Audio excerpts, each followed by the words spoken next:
ما تفضليش تندبي في حظك وانك زي الخدامة ومحدش حاسس بيكي.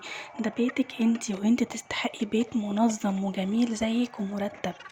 اعرفي ان شغل البيت مش بيخلص، واللي هتعمليه النهاردة هتعمليه بكرة، فنحمد ربنا على نعمة الصحة ونعمة البيت. إن الله طيب يحب الطيب، نظيف يحب النظافة، كريم يحب الكرم. اعرفي ان كل حاجة بتشيليها من مكان لمكان تاني في بيتك انت بتاخدي عليها اجر وحسنات. وانت واقفة في المطبخ بتنضفي او بتطبخي احتسبي كل ده عند ربنا. كل دي جبال حسنات بتتكتب ليكي ان شاء الله.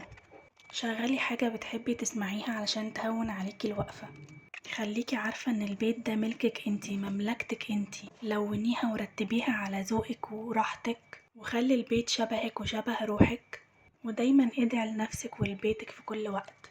انتي كده بتحافظي على بيتك وعلى أسرتك وبتخلقي جو أسري صحي نضيف ليكي ولزوجك وأولادك. فدي حاجة عند ربنا كبيرة جدا. مهما سافرتي ورحتي بتلاقي دايما راحتك في بيتك بس، علشان بيتك على طول يبان ان هو نضيف ومرتب. اتخلصي من الكراكيب فورا، علشان الكراكيب دي بتدي طاقة سلبية جدا للمكان وبتسبب ضيق للمكان، ودايما هيبان بيتك مش مرتب ويولد عندك احساس بالضيق. اول ما تصحي فتحي كل شبابيك البيت والبلكونات، علشان الهوا والشمس تدخل بيتك وتنوره.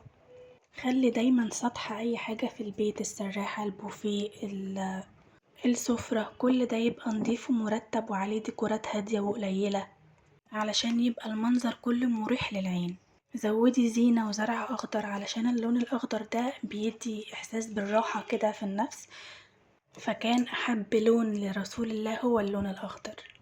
ودايما خلي بيتك ريحته حلوة عطريه. مش لازم تجيبي معطرات غالية، في حاجات بسيطة ممكن تعمليها في البيت. ممكن تحطي بخور يكون ريحته هادية كده وناعمة. وانتي بتنضفي دايما يكون معاكي كيس او باسكت زبالة صغير، ولفي في الشقة وارمي اي زبالة تقابلك، ورق، مناديل، اكياس فاضية، علبة دوا خلصان، اي حاجة منتهية الصلاحية انتهت، كل ده ارميه فورا. اي حاجة مكسورة مش هتتصلح، فازة، بلوزة فيها بقعة مش بتطلع، بنطلون مقطوع، كل ده اتخلصي منه.